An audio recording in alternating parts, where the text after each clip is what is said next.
Kakšna je vloga varnostnega sosveta Mestne občine Maribor v akciji Prazniki brez petard? Torej, gre za skupno akcijo v okviru varnostnega sosveta med Mestno občino Maribor in pa policijsko upravo.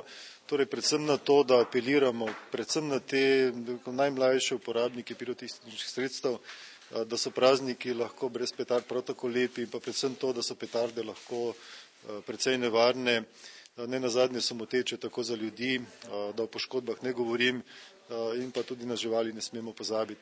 V okviru akcije varnostnega sosveta Prazniki brez petard gremo skozi opozorilne plakate, ki bodo razobešeni tako po mestu, kakor tudi po osnovnih šolah, in pa seveda za letake, ki jih bomo razdelili po vseh osnovnih šolah po Mariboru, in pa pripravili smo en natečaj, kjer bojo mladi učenci oziroma te otroci aktivno sodelovali, torej pri kreiranju neke podobe praznikov, veselih praznikov brez petard.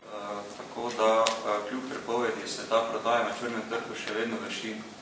Zdaj skupaj z ostalimi inšpekcijskimi službami, predvsem z tržnim inšpektoratom Republike Slovenije za notranje zadeve in pa carino bomo izvali tudi skupne postrojene nadzore, predvsem v smislu prodaje, nedovoljene uporabe in pa uvozom teh izdelkov v Republiko Slovenijo.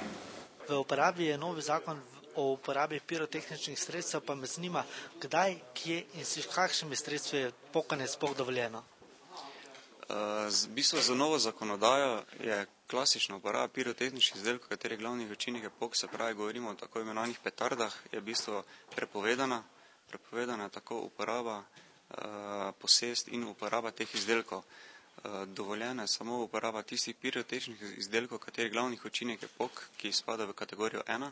To so te manjše zadeve, ki v bistvu povzročajo zanemarljivo raven hrupa in pa zelo majhno nevarnost za okolico. Njihova uporaba je pa dovoljena med 26. decembrom in 2. januarjem. Pa še to ne v zaprtih prostorih, ne v bližini bolnišnic in pa na javnih prireditvah. So predvideni kakšni poostreni nadzori?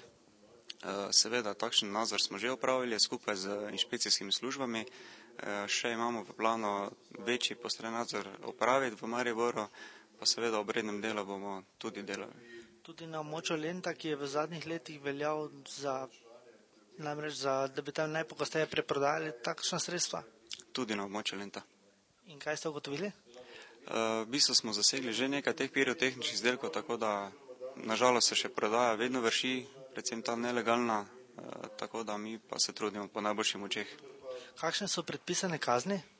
Za fizično osebo je od 400 do 1200 evrov.